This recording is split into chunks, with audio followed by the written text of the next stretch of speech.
ہمارا کفن جو ہے یہ فلاں دکان سے لیا جائے گا، وہ کفن ہمارا تیار ہے. ہماری قبر فلاں قبرستان میں، فلاں کونے میں، فلاں لائن میں ہماری قبر بنے گی. یہ سب فائنل اور یہ طے ہے. کوئی شادیوں کی تیاری کر رہا ہے، کوئی رنگ روغن کر رہا ہے. بہرحال کہ سبھی کو اپنی موت کو یاد کرنا چاہیے کب آ جائے، اور آنی تو ضروری ہے، تو فائنل ہے. جو بھی دنیا میں آیا وہ بس اسے مرنا ہی ہے. یہ موت تو متفقن علیہ مسئلہ ہے. تو کوئی دہری ہے جو خدا کا انکار کرتے ہیں، خدا ہے ہی نہیں، موت کا وہ بھی انکار نہیں کر پاتے کیونکہ وہ دیکھتے ہیں کہ بندہ ایکسپائر ہو جاتا ہے، وہ گر جاتا ہے، سڑ جاتا ہے، خلاص ہو جاتا ہے. یہ دنیا کی کوئی طاقت اب اس کو بولتا نہیں کر سکتی، اس کو ہلتا نہیں کر سکتی. نہیں کھڑا ہو سکتا ہے، سڑ جاتا ہے. کیسے کیسے حسینوں کی مٹی پلید ہو رہی ہے. ایسا حسن و جمال کا پیک کرتا آج اندر پتہ نہیں کس حال میں ہوگا، سڑ گیا ہوگا. ناک نتنوں سے پیپ بہ رہی ہوگی، آنکھیں بہ کر رخساروں پر آ گئی ہوں گی. دانت جو خوب رگڑتا تھا، دنیا کا بہترین یہ پیسٹ لگاتا تھا، آج وہ دانت بھی جھڑ گئے ہوں گے.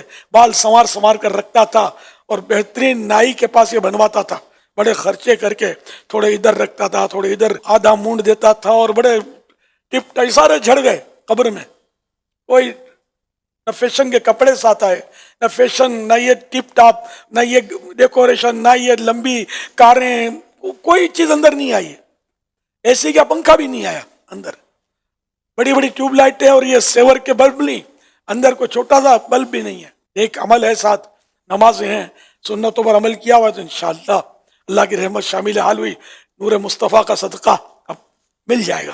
ورنہ پھر گناہ کرتے رہے، نمازیں قضا کرتے رہے، رمضان شریف کے روزے قضا کرتے رہے معاذ اللہ، اور گالیاں بکتے رہے، بری صحبتوں میں بیٹھتے رہے، حرام روزی کماتے رہے، دھوکہ بازی کرتے رہے، کاروبار میں ڈنڈیاں مارتے رہے، ماں باپ کو ستاتے رہے، بیوی بچوں کو ان کے حقوق نہیں دیے، ترکہ بھی جو تھا وہ بھی تقسیم نہیں کیا، ورثہ بھی دبا لیا، یتیموں کا مال کھا کے بیٹھ گئے، جس کا قرضہ لے کر بلا دیا یا اڑی کر کے کہ کب دیا تھا یا وصول کر لے. یہ سارا جو ہے نا یہیں رہ جائے گی. دوست دھمکیاں سے کوئی کام نہیں آئے گا، نہ کوئی اپروچ کام آئے گی، نہ سورس کام آئے گی. قبر میں اتار دیے جائیں گے. جب یہ چیزیں ہمیں یاد رہیں گی نا تو انشاءاللہ گناہوں سے جان چھوٹے گی، نیکیوں کی طرف رغبت بڑھے گی. ایک ایک نیکی واللہ بڑی قیمتی ہے. قیامت کے دن ایک ایک نیکی کے لیے بھی ماں بیٹے کے پاس، تو بیٹا باپ کے پاس مطالبہ کرے گا تو کوئی کسی کو دے گا نہیں کہ آج تو مجھے ضرورت ہے. پانچوں نمازوں کی پابندی کرے اور بعد جماعت مسجد میں، جبکہ کوئی شرعی عذر نہ ہو.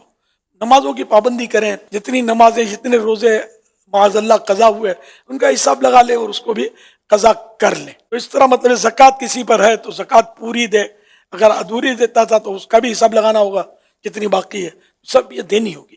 زکوٰۃ بھی ادا کرے. ایسے ایک تعداد ملے گی جن پر حج فرض ہوتا ہے. غریب تڑپتے ہیں مدینے جانے کے لیے کہ کوئی صورت بن جائے، لیکن مجھے پتا ہے بڑے بڑے مالدار ہوتے ہیں، حج کی توفیق ہی نہیں ہوتی، ان کو ٹائم ہی نہیں ہوتا نا. نہیں، ان سے آپ سنیں گے نا کبھی، یہاں تک لوگ بولتے ہیں ہمیں مرنے کی فرصت نہیں ہے. سیٹھ جی کو فکر تھی 1 کے 10 کیجئے، موت آ پہنچی کہ مسٹر جان واپس کیجئے. جان تو جائے گی، مرنا تو پڑے گا. تو آج سے بس یہ کہ عہد کر لیجئے کہ اب گناہوں کے قریب نہیں جانا، پوری صحبتوں کے قریب نہیں جانا، اور نماز روزے اور دیگر جو عبادات ہیں یہ بجا لانے